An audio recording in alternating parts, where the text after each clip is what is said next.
शरण जावे सर्व भावे देवासी, तो अवतरेल पार भवदुस्तर नदीचा। बहु आहे करुणावंत अनंत हे नामजा, तो अवतरेल पार भवदुस्तर नदीचा।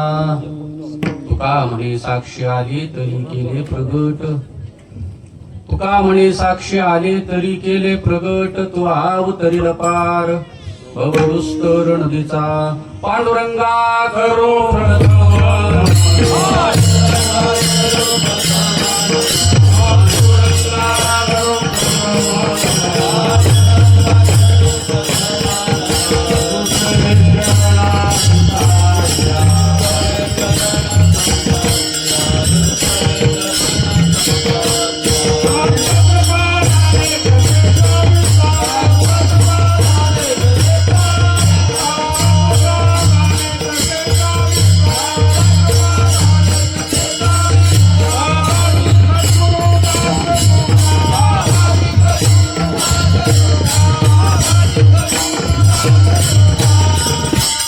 पांडुरंगा करू प्रथम नमन दुसरे चरणा संताचिया त्यांच्या कृपादानी कथेचा विस्तारू बाबाजी सद्गुरु दास तुका जयांचे केल्या स्मरण होय सकळ विद्यांचे अधिकरण तेचे वंदो श्री चरण श्री गुरूंचे ते नमस्कारुणी आता नमो ज्ञानेश्वरा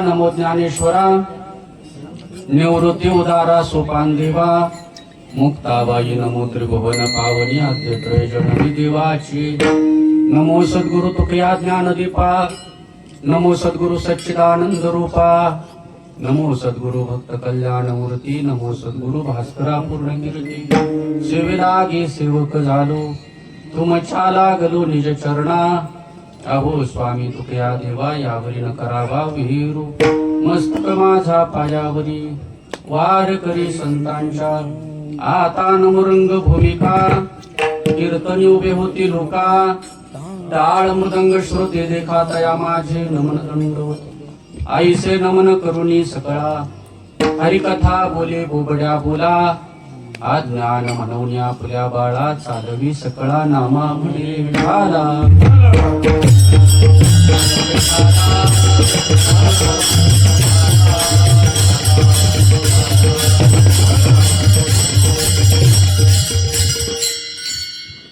मनवनी शरण जावे सर्व भागे देवासी तो हा उतरील पार भवदुस्तर नदीचा प्रस्तुत प्राप्त स्थळी प्राप्त सेवेकरता घेतलेला अभंग जगदवंदनीय जगद्गुरु श्रीमंत श्री तुकोबारायांचा असून प्रस्तुत अभंग हा उपदेशपर प्रकरणातला आहे.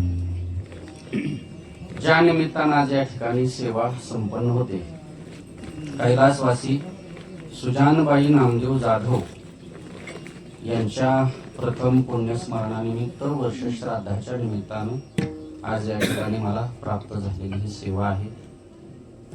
त्यानिमित्तानं आपण प्राप्त वेळेमध्ये भगवान परमात्म्याच्या कृपाशीर्वादानं साधू संतांच्या प्रेरणेनं जी बुद्धी प्राप्त होईल त्या प्राप्त बुद्धीनुसार या अभंगाची सेवा चिंतनरूपी सेवा करण्याचा प्रयत्न करणार आहे.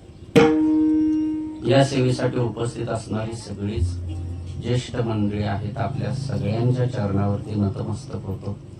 मला पुन्हा एकदा 4-6 महिन्याच्या कालावधीनंतर किमान पुन्हा एकदा इकडं सेवा करण्याचं मला भाग्य प्राप्त झालेलं आहे. मागच्या काही काळापूर्वी काकांच्या असणाऱ्या उत्सवाच्या पुण्यतिथीच्या उत्सवासाठी आलो होतो आणि त्यानंतर पुन्हा एकदा पहिला आलो होतो सांप्रदायिक नात्यानं बरं ते माझे सोयरे सज्जन सांगाती आणि आता त्याही नात्यानं आलो आणि त्यात पाहुण्याच्या पण मिठाला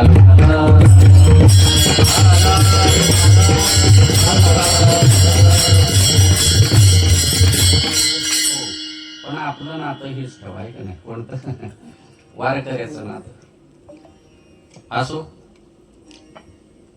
अभंग जगद्गुरु तुकोबारायांचा आहे उपदेशपर प्रकरणातला.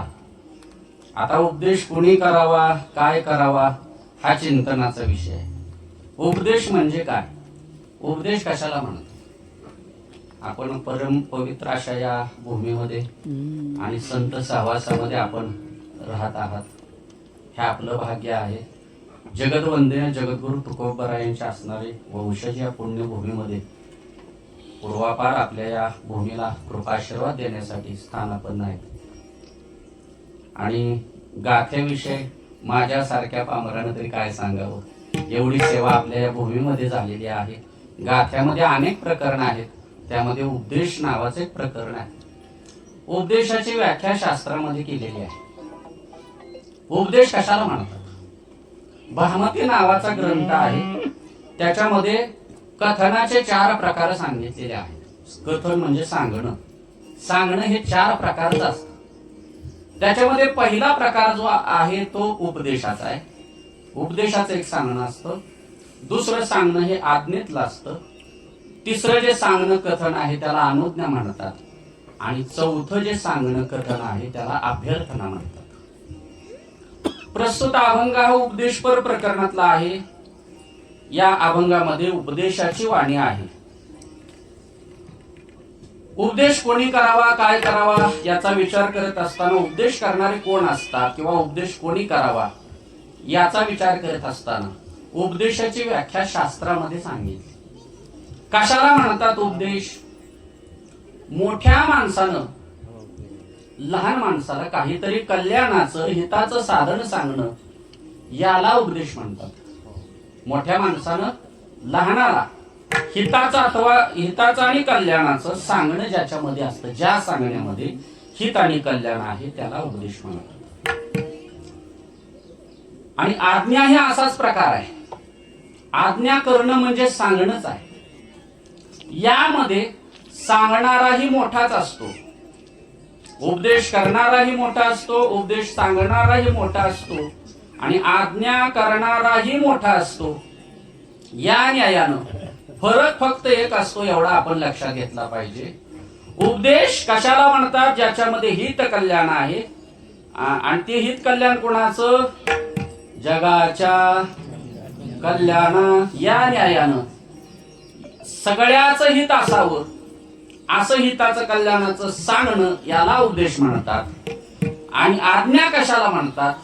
सांगणाराही मोठाच आहे, सांगणारा मोठा आहे, पण जो सांगत असतो त्याच्यामध्येही हित अथवा कल्याण असण्याची शक्यता असते, पण समोरच्याच नाही, स्वतःच. विठाला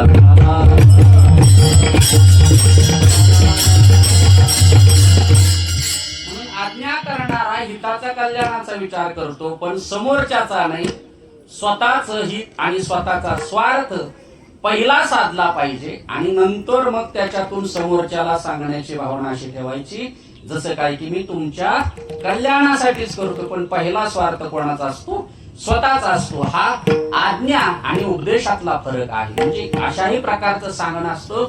मग व्यवहारामध्ये आपल्याला ही भाषा ओळखता आली तर आपल्याला पुढे परमार्थामध्ये योग्य दिशा मिळण्याचे मार्ग सापडतात. मग याच्यानंतर तिसरा जो प्रकार सांगितला कथनाचा त्याला अनुज्ञा म्हटलेली आहे. आपल्याकडं नाही पण इतर ठिकाणी आपण जर विचार केला, काही मंडळींच्या मनात वाटलं की गळ्यामध्ये तुळशीची माळ घालावी, म्हणजे इथं जरी असलं तरी काय हरकत नाही.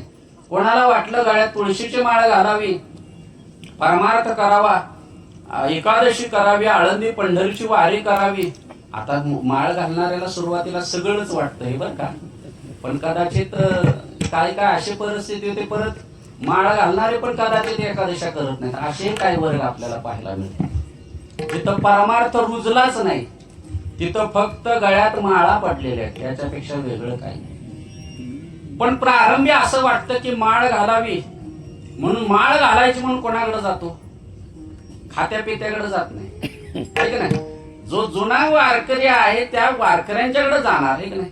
नाहीतर ज्याच्या गळ्यात माळ नाही त्याला जर विचारलं माळ घालायची काय करू रे, अरे आता श्रावण चाललाय म्हणून तुला वाटतंय, श्रावण होईपर्यंत थांब, म्हणजे तू काय देईल इथं लगेच होकार देणार नाही.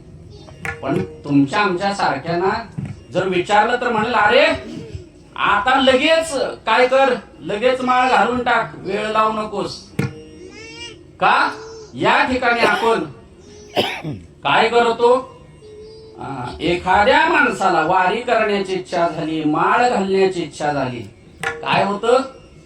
एखादा वारकरी किंवा वारकरी कोणी असो ते आपल्याला सांगतात अरे बाबा माळ घालायची ना, घाल, माळ घालणं चांगलं आहे. म्हणजे या ठिकाणी माळ घाल असं म्हणणं चांगलंच आहे का नाही हो? हिताचंच आहे, कल्याणाचंच आहे. पण याला उपदेश नाहीत म्हणत. एखाद्या मनुष्याच्या अंतःकरणामध्ये झालेली इच्छा, झालेली वृत्ती, झालेली प्रवृत्ती अति दृढ करण्यासाठी दिलेली संमती याला अनुज्ञा म्हणतात. म्हणजे एखादं चांगलं कार्य करायचंय, ते चांगलं कार्य करण्यासाठी जर आपण सांगितलं किंवा त्याची इच्छा दृढ केली तर काय आहे, त्याला अनुज्ञा म्हणतात. याला उपदेश म्हणत नाही. कल्याण हित याच्यामध्ये पण असतं. आणि चौथं सांगणं शास्त्रामध्ये जे सांगितलं त्याला अभ्यर्थना म्हटलेलं आहे. आता अनुज्ञा आणि अभ्यर्थना या दोन गोष्टीचा आपण जर विचार केला तर आपल्या एक गोष्ट लक्षात येते, आज्ञा करणारा उपदेश करणारा दोघेही मोठे आहेत. अनुज्ञा म्हणजे संमती देणारा, अनुमोदन म्हणतो ना आपण, पाठिंबा कोणत्याही कार्याला. आणि दुसरा अभ्यर्थना, ही दुसरे जे दोघे आहेत ते कदाचित लहाने असू शकतात बरं का. ज्ञानोबा आहे लहानच आहेत, सकल संतांमध्ये पाहिलं तर वय आदिशक्ती मुक्ताबाई महाराज 1400 वर्ष असणाऱ्या चांगदेव महाराजांना देखील उपदेश करतातच की. पण इथं उपदेशाचा संबंध आहे. अधिकारानं न्यायानं ते मोठेच आहेत. मग अनुज्ञा आणि अभ्यर्थना, अभ्यर्थना म्हणजे प्रार्थना, हे कदाचित लहानी असू शकतात. प्रार्थना करणारा लहानी असू शकतो, मोठाही असू शकतो. मग याच्यामध्ये जर आपण विचार केला, अभ्यर्थना करणारा, अनुज्ञा करणारा, मग प्रार्थना करणारा एखादा लहान मुलगा येतो, म्हणतो महाराज किती वेळ झाला, लवकर चालू करा, ऐक ना. म्हणजे लहानी एखादा प्रार्थना कोणी करू शकतो. आणि याच्यामध्ये पाचवा प्रकार असा आहे जो शास्त्रामध्ये नाही पण व्यवहारामध्ये आहे. पाचवा प्रकार कोणता? एखाद्या मुलाचा म्हणजे सात्विक मुलाचा बाप जर वाईट व्यसन करत असेल, त्याला जर थोडस इकडं तिकडं खाण्यापिण्याचं जर व्यसन असेल, तर तो बाप त्या बापाला स्वतःचा पोरगा सांगतो बरं का. पण कोणता पोरगा सांगणार? सत्वर उच्चार प्रल्हादी बिंबला उद्धवाला धला कृष्णदाता, असा मुलगा काय करणार? बाबा पीत जाऊ नका, पिणं चांगलं नाही, आता पिऊ नका हे सांगणं चांगलंच आहे की नाही हो? म्हणजे एखाद्यानं जर पिणं बंद केलं तर त्याचं हितच आहे का नाही? त्याच्यामध्ये कल्याणच आहे. म्हणून त्यांनी जर हे सांगितलं असलं तरी त्याला उपदेश म्हणत नाही. याला उपदेश म्हणत नाही. व्यवहारामध्ये त्याला सल्ला म्हणतात. व्यवहारामध्ये सल्ला. मग उपदेश कशाला म्हणतात? संत उपदेश करतात. आता तरी पुढे आजी आता तरी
हाची उपदेश.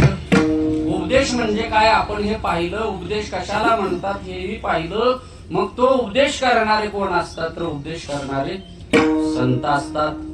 मग काय उपदेश करतात संत. आता तरी पुढे हाची उपदेश नका करुणाश आयुष्याच्या सकाळच्या पाया माझे दंडवत आपुलाले चित्त शुद्ध करा. हित ते करावे देवाचे चिंतन करून या मन एकवेद शुद्ध व्हावे. या न्यायानं जर आपण पाहिलं तर उपदेश करणारे संत असतात. म्हणजे आपण प्रश्न केला होता उपदेश कोणी करावा. उपदेश म्हणजे काय पाहिलं. उपदेश कोणी करावा तर उपदेश संतांनी करावा अथवा संतांनी करावा म्हणण्यापेक्षा संतच उपदेश करतात.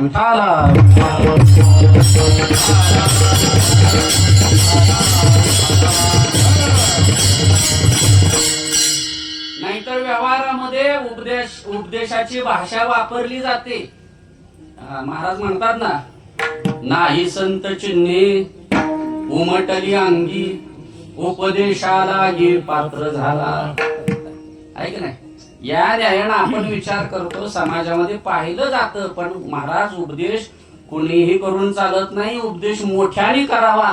मग या जगामध्ये महाराज तुम्ही म्हणता हा संतांनी उपदेश करावा किंवा संतच उपदेश करतात.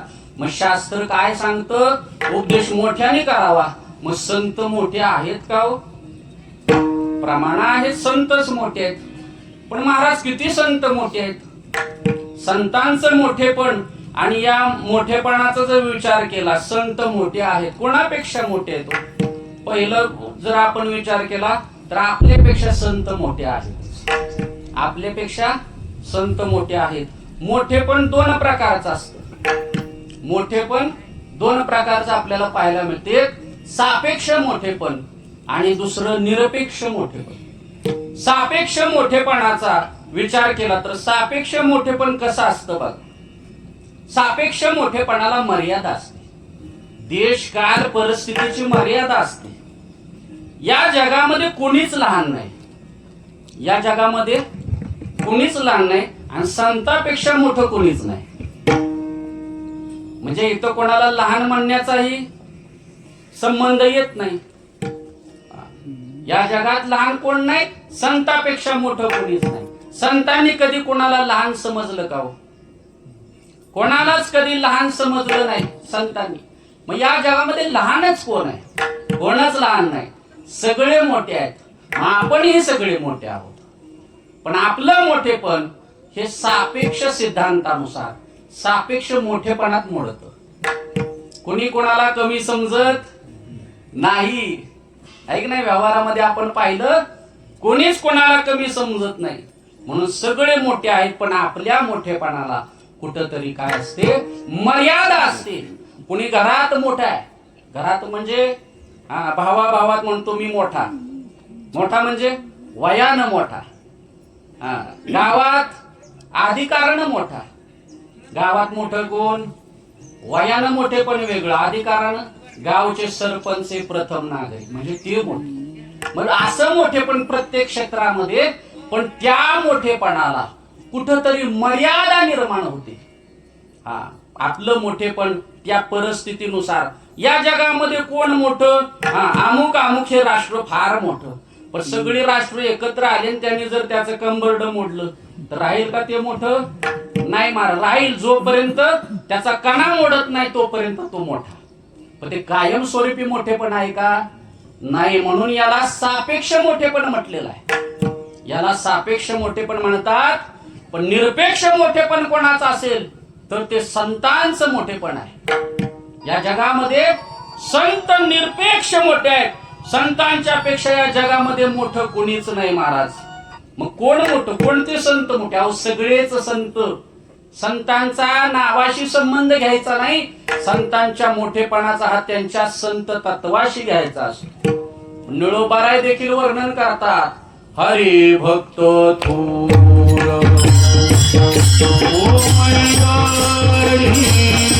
हरी भक्त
ज्या गावलं तेच पुढं पकडलं बरं का.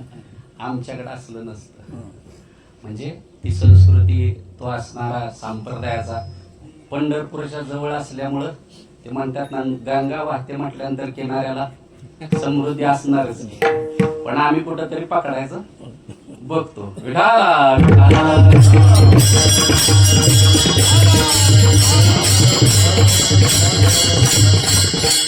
निळोबाराय वर्णन करतात काय त्यांचा महिमा वर्णवार. कारण का या जगामध्ये हरिभक्तच काय आहेत, भूमंडळावरती म्हटलेलं आहे हरिभक्तच मोठे आहेत. म्हणजे मोठ्याने उपदेश करावा. आणि संत नामदेव महाराज तर काय म्हणतात व भूमंडळावर तर संत मोठे आहेतच, पण तिन्ही काळामध्येही संत मोठे आहेत. साधू साधू थोर जाना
साधू थोर जाना साधू थोर जाना कलियुगी. संत नामदेव महाराज तर म्हणतात, निळोबाराय म्हणतात हरिभक्त थोर भूमंडळी.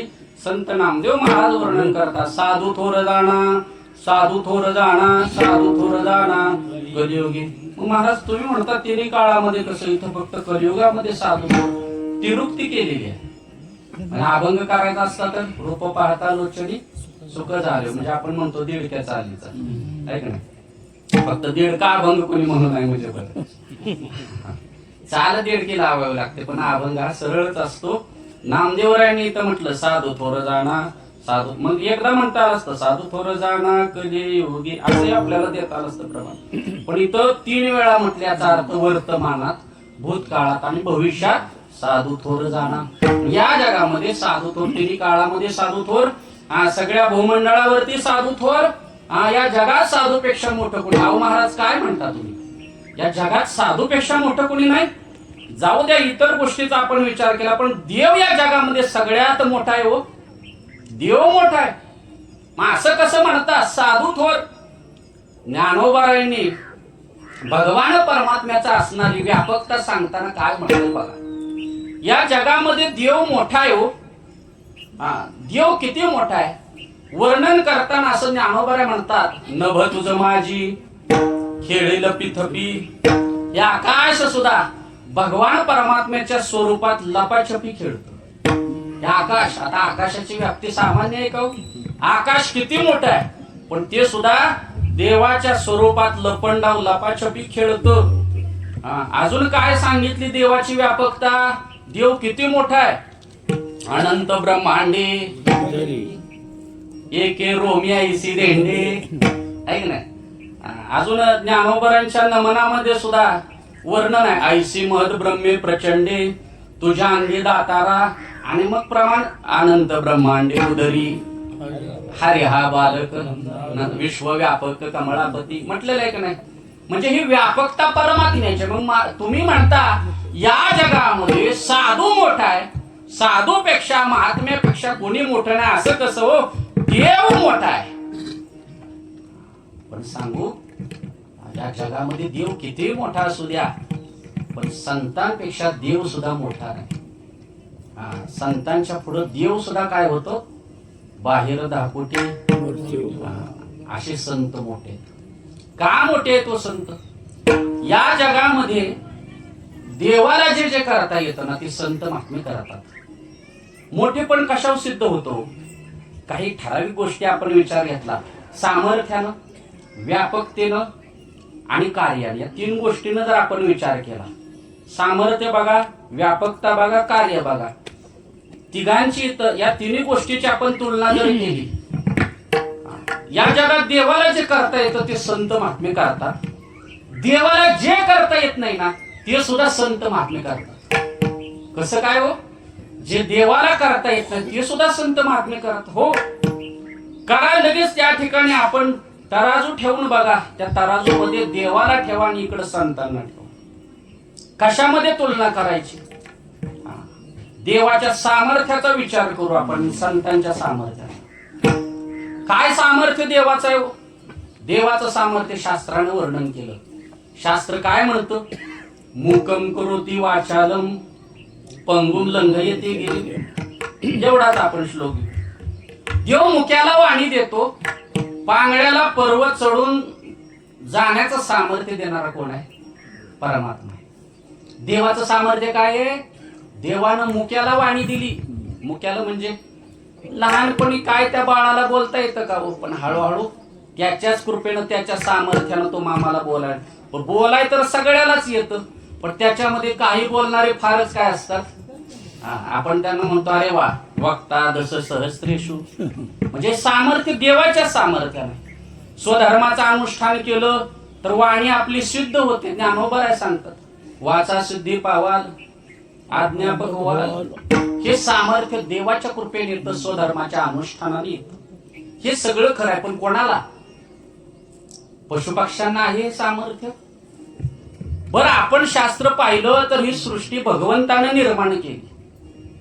मग भगवंतानं निर्माण केली, देवानं तुम्हाला वाणी दिली.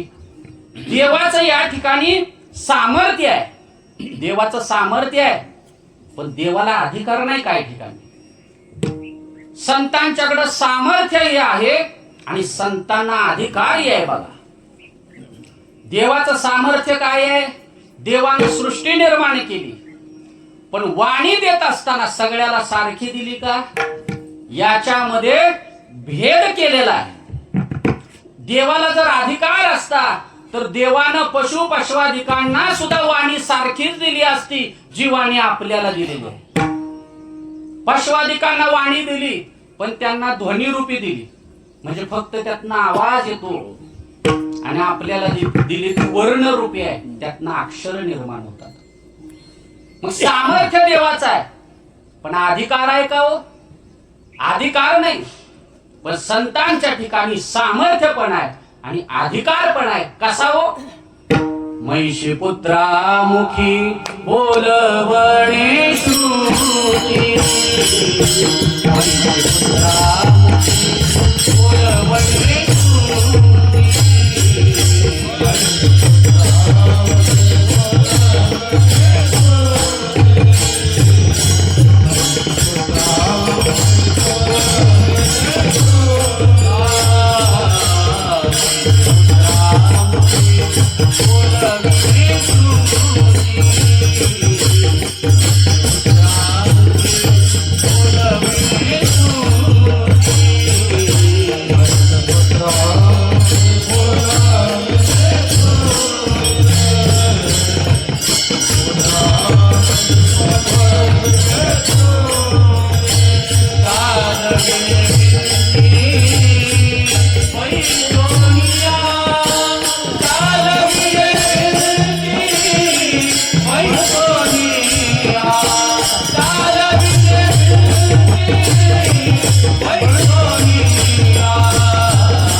पुत्रामुखी बोलविणे. देवाचं सामर्थ्य पण अधिकार आहे का? नाही, पण संतांना सामर्थ्य आहे, अधिकार आहे, म्हणून रेड्यामुखी वेद बोलविला. नंतर आणि अगोदर कधी रेडा बोलला होता का हो? नाही महाराज. मग बोलायचा सामर्थ्य देवाकडे होता, पण अधिकार देवाकडे, पण तो अधिकार संतांच्याकडे. आणि दुसरं उदाहरण आपण दिलं ते कोणतं? चालविणे भिंती बैसोनिया पंगुम याचे गिरीम. पांगळा पर्वत चढतो ठीक आहे, पण तो मनुष्य आहे. मनुष्य नसला तरी ठीक आहे, इतर पशु पक्षी असला तरी ठीक आहे, त्याच्यामध्ये चैतन्य आहे. पण भिंत कुठं चालली का हो? भिंत चालविणे भिंती बैसोनिया. जडत्वामध्ये देखील चैतन्य आणण्याचं सामर्थ्य कोणात असेल तर ते संतांच्या मध्ये. तो अधिकार संतांना आहे, अन्यत्र कोणालाच नाही. म्हणून या जगामध्ये संत मोठे आहेत, मग तुमच्या आमच्यापेक्षा मोठे आहेत, देवापेक्षाही संत. पुढं व्यापकतेनं बघितलं, देव मोठा आहे, देवापेक्षा संत मोठे आहेत. कसे हो? साठविला दाता त्रैलोक्याचा, किंवा साठविला हरी जे हृदय मंदिरी, त्यांची सरली रझार झाला सफळ व्यापार. हृदय बंदी खाना केला आज विठ्ठल कोंडीला. या उदाहरणावरून, या प्रमाणावरून आपल्या लक्षात येईल की देव किती जरी मोठा असला, अनंत ब्रह्मांडात जरी तो व्यापक असला, सगळी ब्रह्मांड जरी त्याच्या एका रोमामध्ये असली ना, तरी सुद्धा एवढा मोठा परमात्मा सुद्धा संतांनी काय केला? त्याला आपल्या हृदयामध्ये साठवला. या न्यायानं व्यापकतेनं ही संत मोठे ठरतात. आणि कार्याच्या दृष्टीनं जर बघितलं, देवाचं कार्य घ्या आणि संतांचं कार्य घ्या, दोन्ही दृष्टीनं जर विचार केला ना, कार्य काय व देवाचं कार्य? धर्म रक्षावया अवतार घेसी आपुल्या पाळीसी भक्तजन. देव आता अवतार घेणार, देव अवतार घेतो, पण पुढं महत्वाचं आहे महाराज, या दोन प्रमाणामध्ये. दुसरं एक प्रमाण संतांचा अवतार तुम्हा धराया कारण, आणि दुसरं भगवंताचं दिलं ते धर्म रक्षावया अवतार घेसी. दोन्ही आपण तिथं तराजू मध्ये ठेवली प्रमाण.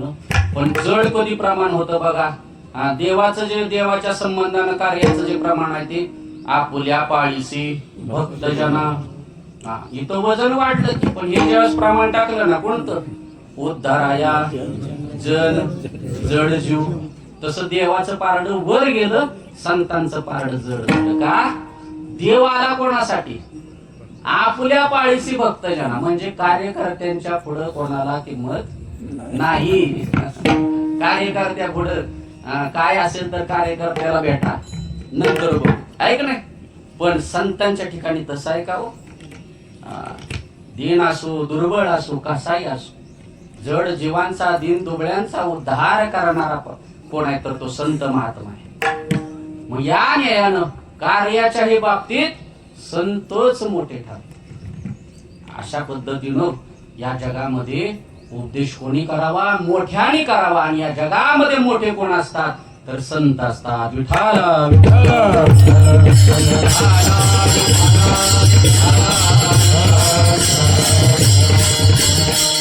माझे संत या जगाला उपदेश करतात, कल्याणाचा हिताचा मार्ग जगद्गुरु तुकोबाराय सांगतात. पण हो ठीक आहे, हे झालं संतांचं. आता तुकोबारायांचं संतत्व बघणारी मंडळी त्या काळात होतीच की. आता आपण संत म्हणतो यात काय दुमत नाही, पण त्या काळामध्ये तुकोबारायांनी असणारा संतत्वाचं जे काही प्रमाण दिलेलं आहे, पण तुकोबाराय हे संतांनी सांगायचं असतं. तुमचं काय? तुकोबारायला प्रश्न करणारी मंडळी होऊन गेली महाराज. तुकोबाराय सांगतात, अनु रेणुया थोकडा तुका आकाशा किंवा त्यांचं जाऊ द्या, स्वतः तुकोबारायांनी प्रमाण दिलं. जे तुकोबारायांचा एवढा विरोध करणारे रामेश्वर भट्टाने सुद्धा शेवटी काय सांगितलं? तुकिता तुलनीसी या ब्रह्म तुकासी आले, या आरतीतल्या प्रमाणामध्येच तुकोबारायचं मोठे पण रामेश्वर भट्टाने सांगितलं.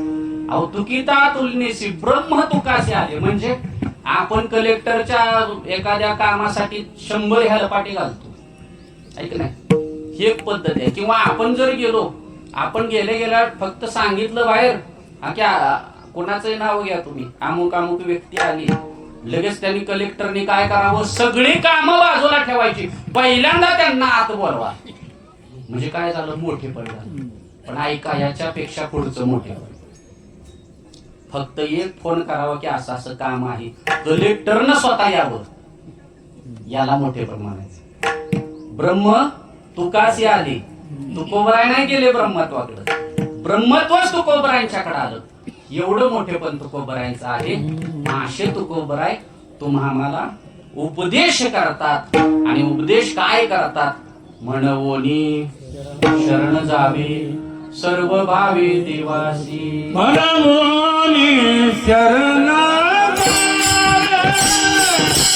म्हणवोनी शरण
शरण जावे सर्व भावे देवासी. मग कोण सांगतात?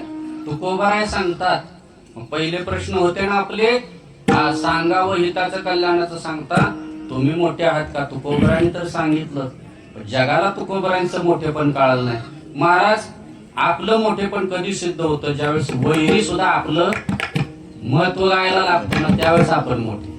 आपले आपल्याला मोठे म्हणतातच, आहे का नाही.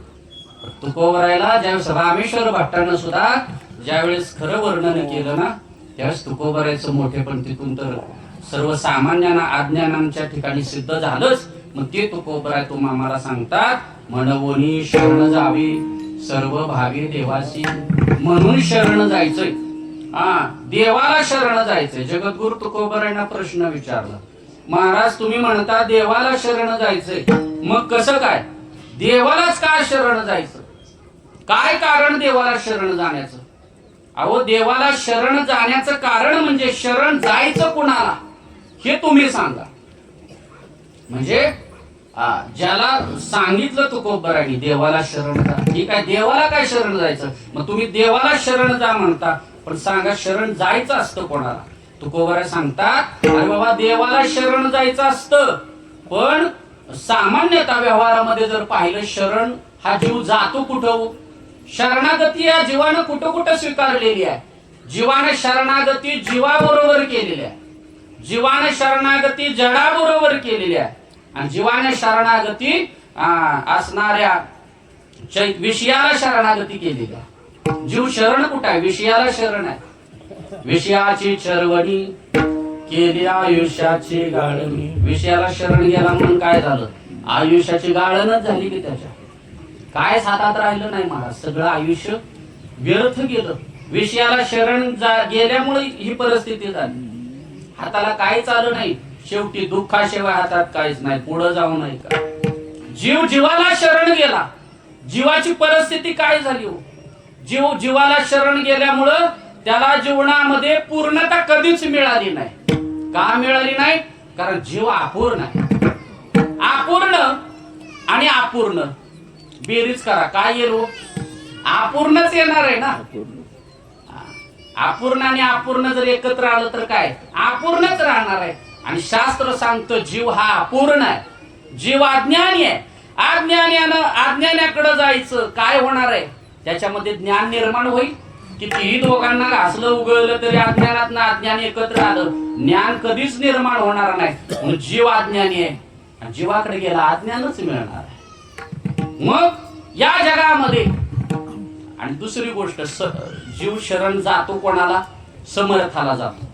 पण व्यवहारातलं जे सामर्थ्य आहे ते कसं आहे, तोटका असतं. मग समर्थ या जगामध्ये कोण आहे, ऐसा तू समर्थ ब्रह्मांडाचा धनी वर्म हे जाणोनी शरणालो. या जगामध्ये देवाशिवाय समर्थ कोणी नाही, सगळं सांगितलं. पण त्या काळामध्ये तुकोबरायांना प्रश्न विचारणारी विद्वान मंडळी आली. ते म्हटले, तुम्ही सांगता, तुम्हाला अधिकार कोणी दिला सांगण्याचा. तुकोबरायांचा काळ कसा होता हो, श्रुती स्मृती शास्त्र पुराण प्रमाण याच्याशिवाय बोलायचं नाही. स्वतःची भाषा सांगता का. जगद्गुरु तुकोबरायांना प्रश्न केला. तुकोबराय सांगतात, आम्ही असणाऱ्या वेदशास्त्र प्रामाण्यालाच मान्यता देणारे आणि त्या मार्गानच आम्ही चाललेली मंडळी आहोत. वेद मार्गे मुनी गेले, त्याची मार्गे चालिलो, आणि आम्ही त्याच मार्गातलं सांगतोय. कारण तुकोबरायचा काळ कसा होता हो, श्रुती स्मृती नाही पुराण प्रमाण तयाचे वदन नाव लोका.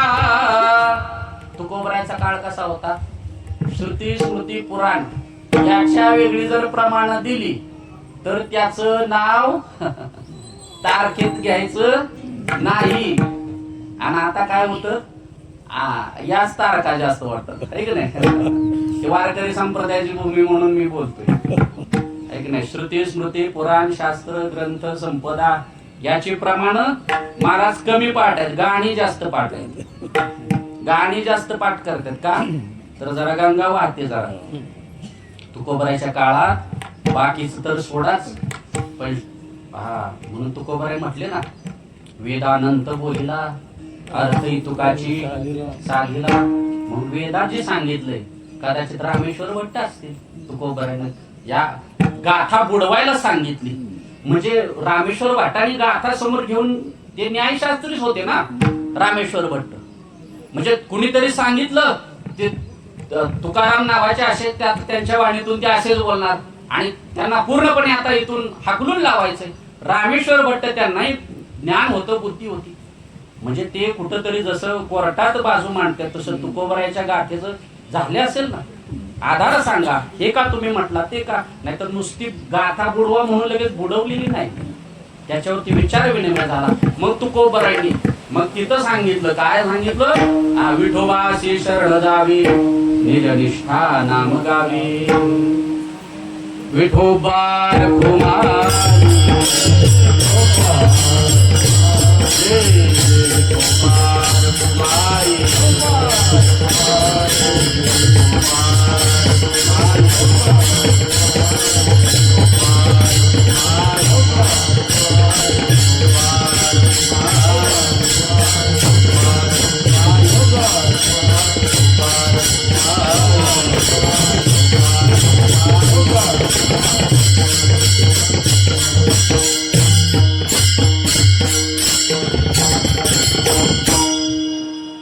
विठोबाशी शरण जावे.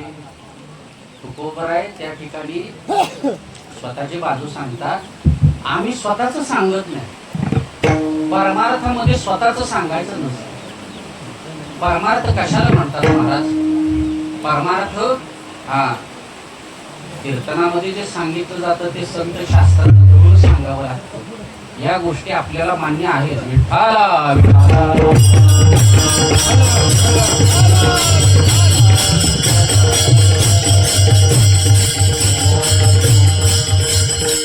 मला सांगा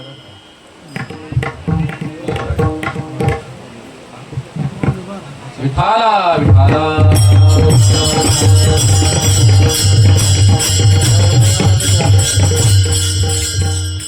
चरणन सोडी सर्वथा देह जाऊ अथवा राहू प्रमाण अभंग चांगलं चांगलं चालेल लावतो बरं का आम्ही, पण ज्यावेळेस स्वतःवर येतो नाही त्यावेळेस कळतं देह जाऊ. सोपं नसतं मला, बोल बोलता सोपे वाटते. खरेदी करताना काय होतं ते तुकोबराय चांगल्या भाषेत सांगतात. असं आहे बघा, परमार्थ इथून पुढे चालू होतो, इथून पुढे खरा परमार्थ चालू होतो. कधी जस काळा यायला लागतात ना त्यावेळेस तिथनं म्हणायचं देव आहे, त्या देवाविषयी आपण किती माझा भाव तुझे चरणी. हो, थोडं गुणगाण आलं तरी आपली पळापळी होते. असं आता व्यवहाराचं जसं आहे तसं या न्यायानं तुकोबराय सांगतात. आम्ही जे सांगतो ते जे आहे ते काय आहे, हा तर शास्त्रानं सांगितलेलं आहे आणि सगळं शास्त्रामध्ये हेच सांगितलेलं आहे. काय सांगितलं? विठ्ठला विठ्ठला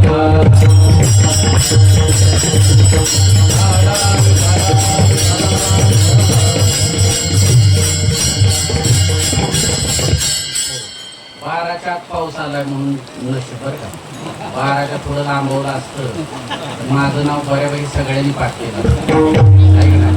तुम्हाला काय एवढं लांबायची गरज नाही, कीर्तन मिळतच नाही का आहे ना. पण बाराच्या आत असल्यामुळं थोडी माझा नाही पावसाचं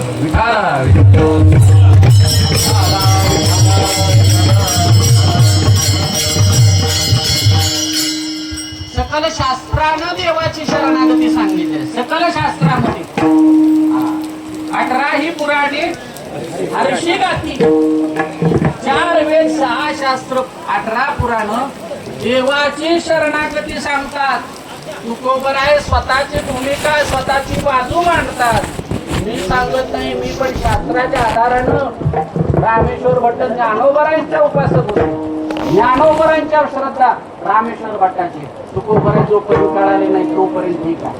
तुकोबराय रामेश्वर भट्टांना सांगतात असं गृहीत धरू.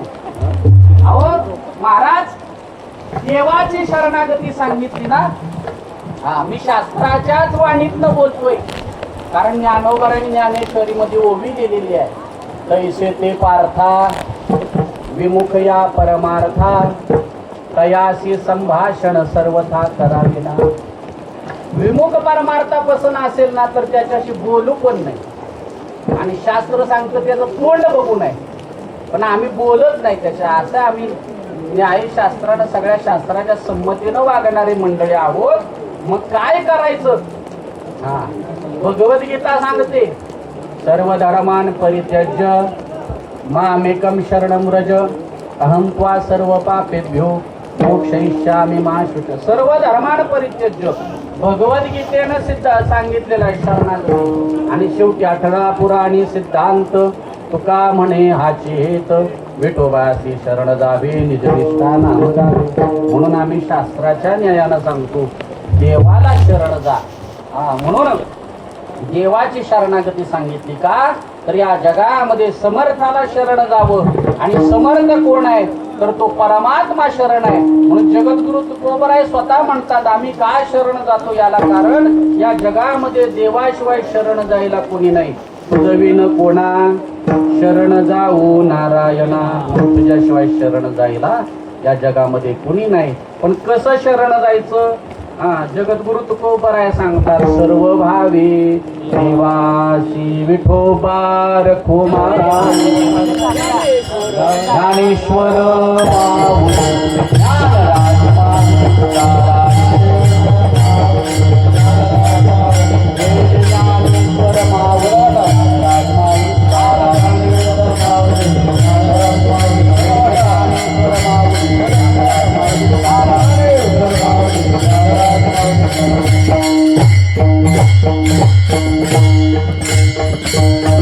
मनवनी शरण जावे सर्व भावे निवासी तो हा उतरिल पार भव दुष्कर नदीचा. बहु आहे करुणावंत अनंत हे नामजा. तो हा उतरिल पार भव दुष्कर नदीचा. तुका म्हणे साक्षी आली तरी केले प्रगट. तो हा उतरिल पार भव दुष्कर नदीचा. देवाला सर्व भावांना शरण जा. फुलं किती वाजता टाकायचं? 12लाच ना. म्हणून सर्व भावानं देवाला शरण जायचं. कसं? ज्ञानोबरायांची कोवी सांगतो आणि या ठिकाणी थांबतो. ज्ञानोबराय सांगतात सर्व भावानं देवाला शरण जायचं म्हणजे कसं? तया अहम वाचा चित्त अंग देवोनिया शरण रिघ महोद दिका गांग रिगाले जैसे. असं देवाला शरण जायचं म्हणजे देवाला सर्वस्वानं अहंकार वाणी चित्त देह या सर्व प्रकारे काय करा देहाची असणारी देवाची शरणागती करा. आणि अशी शरणागती केली तर तो परमात्मा काय करील? तो अवतरील पार भव दुष्कर नदीचा. मग तुम्हाला या संसार सागरातून तो पैल तीराला घेऊन जाईल. आणि हे सगळ्यात मोठं काय आहे तर मनुष्य जीवनातलं श्रेष्ठ फल असं भगवान परमात्म्याच्या शरणागतीत आपल्याला प्राप्त होईल. मग तुकोबराय म्हणतात काही मंडळी प्रश्न केला आमची शरणागती देव स्वीकार करेल का? काही मंडळींना लक्षात आलं आम्ही खूप पापी आहे, आम्ही खूप मूढ आहे, आम्ही अज्ञानी आहे. जगद्गुरु तुकोबराय त्यांना सांगतात अरे बाबा आमचा परमात्मा कसा आहे? कनवाळू कृपाळू दिनाला जीव धरणे तसा. बहुआ हे करुणावंत अनंत हे नामजा. देव फार करुणावान आहे हो. त्याचं नाव अनंत आहे ना तशी करुणा देखील त्याची कशी आहे? अनंत आहे. म्हणून या परमात्म्याची तुम्ही शरणागती करा. शेवटी मग जगद्गुरु तुकोबराने परत प्रश्न केला हो तुमचं खरं आहे की पण तुम्ही काय कुठं बातमीत बघितलं वाचलं ऐकलं का कोणी तुम्हाला सांगितलं? जगद्गुरु तुकोबराय म्हणतात हे सांगी वांगी नाही आहे की नाही. कुणी सांगितलं म्हणून मी नाही तुम्हाला सांगत, प्रत्यक्ष अनुभव घेतलेला आहे.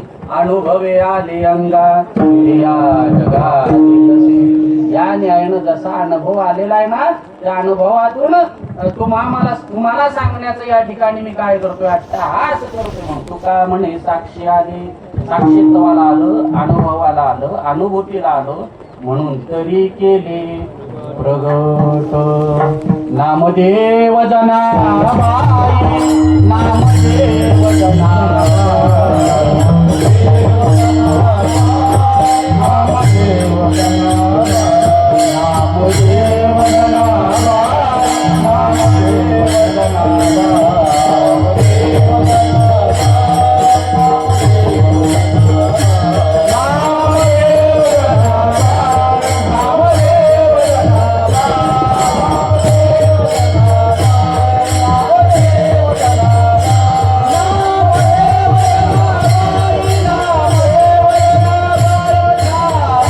जनाबाई.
महावी निवासी महावतरणपार भवती सुतो नदीचा